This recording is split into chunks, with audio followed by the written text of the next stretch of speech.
ಆತ್ಮೇಲೆ ನಮಸ್ಕಾರ. ಇರುವುದೆಲ್ಲವ ಬಿಟ್ಟು ಇರದುದರೆಡೆಗೆ ತುಡಿಯುವುದೇ ಜೀವನ. ಗೋಪಾಲಕೃಷ್ಣ ಅಡಿಗ ಹೇಳ್ತಾರೆ. ಆ, ಅದು ಎಲ್ಲಿ ಬರ್ತದೆ ಅಂದ್ರೆ, ಆ, ಯಾವ ಮೋಹನ ಮುರುಳಿ ಕರೆಯಿತೋ ಅನ್ನುವ ಒಂದು ಕವನದ ಆರಂಭದ ಪಲ್ಲವಿ ಅದು.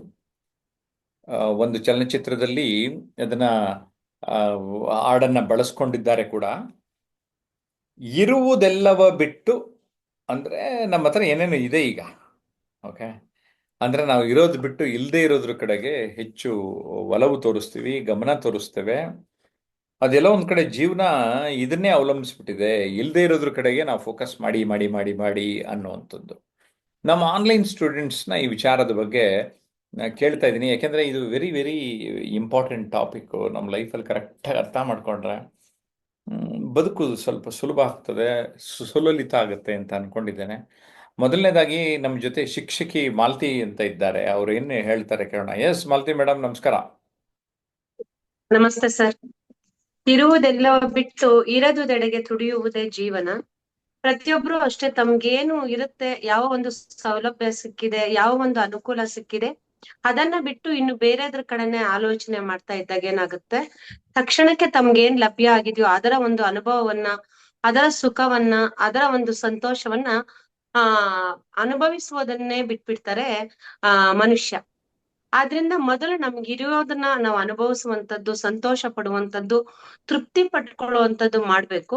ನಂತರ ಇರದೇ ಇರುವಂತದ್ದು, ನಮ್ಮಲ್ಲಿ ಯಾವುದು ಇರುವುದಿಲ್ವೋ ಅದನ್ನ ಬಗ್ಗೆ ತುಡಿತ ಮಾಡ್ಬೇಕು. ಇರುವುದನ್ನ ಅನುಭವಿಸೋದು ಬಿಟ್ಟು ಇಲ್ಲದೇ ಇರೋದ್ರ ಕಡೆ ನಾವು ಆಲೋಚನೆ ಮಾಡ್ತಾ ಇದ್ದಾಗ ನಾವು ನೆಮ್ಮದಿಯನ್ನು ಪಡ್ಕೊಳ್ಳೋದಿಲ್ಲ, ಸುಖವನ್ನು ಪಡ್ಕೊಳ್ಳೋದಿಲ್ಲ, ಸಂತೋಷವಾದ ಜೀವನ ಮಾಡೋದು ಕಷ್ಟ ಆಗುತ್ತೆ. ಮನುಷ್ಯ ಏನ್ ಮಾಡ್ತಾನೆ, ಇರದೇ ಇರೋದ್ರ ಕಡೆನೆ ಆಲೋಚನೆ ಮಾಡ್ತಾ ಇರ್ತಾನೆ. Thank you sir. ಮಾಲತಿ ಅವರು ವ್ಯಾಖ್ಯಾನವನ್ನು ತುಂಬಾ ಸೊಗಸಾಗಿ ಮಾಡಿದ್ದಾರೆ. ಅನಂತ ಕೃಷ್ಣ ಮೋಹನ್ ಈ ವಿಚಾರದ ಬಗ್ಗೆ ಏನ್ ಹೇಳ್ತಾರೆ ಕೇಳೋಣ. ನಮಸ್ಕಾರ ಎಲ್ಲರಿಗೂ. ಸರ್, ಇರುವುದನ್ನು ಬಿಟ್ಟು ಇರುವುದೆಡೆ ಜೀವನ ಅಂದ್ರೆ ಪ್ರತಿಯೊಬ್ಬರು ಜೀವನದಲ್ಲಿ ಓಕೆ. ಅವರು ಮಾತಾಡ್ತಾ ಇದಕ್ಕಿದಂಗೆ ನೆಟ್ವರ್ಕ್ ಇಶ್ಯೂ ಆಗಿದೆ. ಆ, ನೋಡೋಣ. ಈಗ ಕಟ್ಟೇರಿ ಸ್ವಾಮಿ ಮಾತಾಡ್ರಿ. ಎಲ್ರಿಗೂ ನಮಸ್ಕಾರ. ಇರುವುದೆಲ್ಲವ ಬಿಟ್ಟು ಇರುವುದರೆಡೆಗೆ ತುಳಿಯುವುದೇ ಜೀವನ. ಗೋಪಾಲ್ ಕೃಷ್ಣ ಅಡಿಗೆಯವರು ಈ ಮಾತು ತುಂಬಾ ಅರ್ಥಪೂರ್ಣವಾಗಿ ಹೇಳಿದ್ದಾರೆ. ನೋಡಿ, ನಾವು ಈಗ ಸದ್ಯ ನಮ್ಮ ಒಂದು ವ್ಯಕ್ತಿತ್ವದಲ್ಲಿ, ಒಂದು ವೃತ್ತಿಯಲ್ಲಿ, ನಮ್ಮ ಒಂದು ಸಮಾಜದಲ್ಲಿ ಕೆಲವೊಂದು ನಾವು ಪಡ್ಕೊಂಡಿರ್ತೀವಿ. ಅದನ್ನು ಬಿಟ್ಟು ನಾವು ಹೊಂದಿಲ್ಲದ್ರ ಕಡೆ, ನಾವೇನು ಹೊಂದ್ಕೊಂಡಿರೋದಿಲ್ಲಲ್ಲ ಅದ್ರ ಕಡೆ ಹೆಚ್ಚು ಓಕೆ. ಎಸ್, ನಾವು ಹೊಂದ್ಕೊಳ್ಳದೆ ಇರುವಂತಹ ಗಮನ ಹರಿಸ್ತಾ ಇರ್ತೀವಿ. ಈಗ ನೋಡಿ, ಓಕೆ. ಇನ್ನು ನಮ್ಮ ಜೊತೆ ರಮೇಶ್ ಆದಿಮನಿ ಅವರಿದ್ದಾರೆ. ರಮೇಶ್ ಆದಿಮನಿ ಅವರೇ, ಇರುವುದೆಲ್ಲವ ಬಿಟ್ಟು ಇರದುದರೆಡೆಗೆ ತುಡಿಯುವುದೇ ಜೀವನ, ಗೋಪಾಲಕೃಷ್ಣ ಅಡಿಗರು ಹೇಳಿದ್ದಾರೆ. ಇದ್ರ ಬಗ್ಗೆ ತಮ್ಗೇನ್ ಅನ್ಸುತ್ತೆ? ಸರ್, ಎಲ್ಲರಿಗೂ ನಮಸ್ಕಾರ. ಇರುವುದೆಲ್ಲವ ಬಿಟ್ಟು ಇರಲಾರ್ದ್ರ ಕಡೆ ಲಕ್ಷ್ಯ ವಹಿಸೋದಕ್ಕಿಂತ ಇದ್ದಿದ್ರೊಳಗನ ಏನ್ ನಾವು ಸಂತೃಪ್ತಿ ಪಟ್ಕೊಂಡು ಅದ್ರ ಕಡೆ ಹೆಚ್ಚಿನ ಗಮನ ಕೊಟ್ಟು ಅದ್ರ ಮೇಲೆ ಕಾನ್ಸಂಟ್ರೇಟ್ ಮಾಡಿ ಇನ್ನ ಹೆಚ್ಚಿನ ವಿಚಾರಗಳು ಅದ್ರ ಬಗ್ಗೆ ಉನ್ನತವಾಗಿ ವಿಚಾರ ಮಾಡಿದ್ದ ಆತಂದ್ರ ಇರ್ಲಾರ್ದನ್ನು ಪಡ್ಕೋಬಹುದು ಅನ್ನೋದು ನನ್ನ ಅಭಿಪ್ರಾಯ ಸರ್. Okay, very good. ಸಂಕ್ಷಿಪ್ತವಾಗಿ ತುಂಬಾ ಚೆನ್ನಾಗಿ ಹೇಳಿದ್ದಾರೆ. ಇನ್ನೊಬ್ರು ರಮೇಶ್ ಡಿ ಎಂ ಅಂತ ನಮ್ಮ ಜೊತೆ ಇದ್ದಾರೆ. ಈ ರಮೇಶ್ ಏನ್ ಹೇಳ್ತಾರೆ ಕೇಳೋಣ ಬನ್ನಿ. ಎಸ್ ರಮೇಶ್.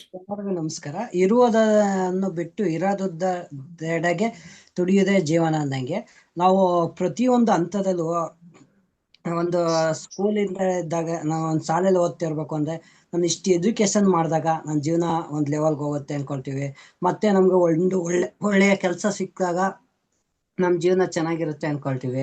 ಮತ್ತೆ ಆ ಕೆಲಸದಲ್ಲಿ ತೊಡಗಿದಾಗ ಮತ್ತೆ ನಾವು ಇದಕ್ಕಿಂತ ಹೈಯರ್ ಪೊಸಿಷನ್ಗೆ ಹೋದಾಗ ನಮ್ ಲೈಫ್ ಚೆನ್ನಾಗಿರುತ್ತೆ ಅನ್ಕೊಳ್ತೀವಿ. ಮತ್ತೆ ಅಲ್ಲೂ ರೀಚ್ ಆಗ್ಲೂ ನಮ್ಗೆ ಸಮಾಧಾನ ಅನ್ನೋದೇ ಇರಲ್ಲ.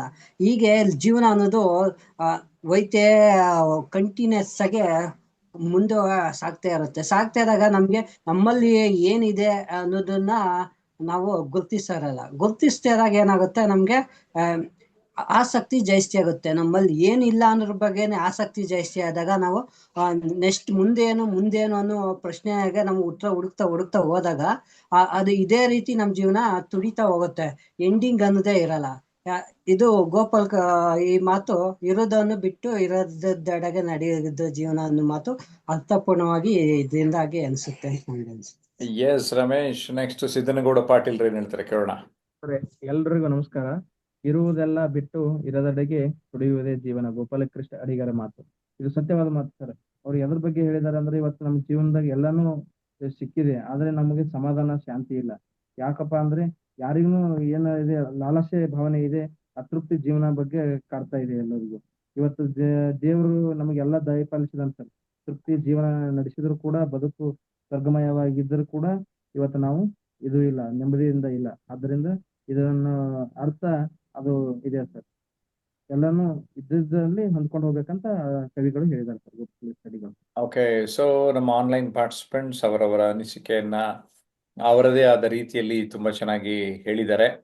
ಸ್ನೇಹಿತರೆ, ಒಂದೊಂದು ಸಾಲುಗಳು ಅಥವಾ ಸಾಧಕರ ವಿಚಾರಗಳನ್ನ ನಾವು ಗಮನಿಸ್ತಾ ಇದ್ದಾಗ ಒಂದನ್ನ ಗಮನಿಸ್ಬೇಕು. ಅವರ ಬದುಕಿನ ಅನುಭವದಲ್ಲಿ ಅನೇಕ ವಿಚಾರಗಳಿರ್ತದೆ. ಅನೇಕ ವಿಚಾರಗಳಲ್ಲಿ ಅವರು ಬದುಕನ್ನ ನೋಡಿದ ರೀತಿ ನೀತಿ ಗೊತ್ತಾಗ್ಬಿಡುತ್ತೆ ಅವರು.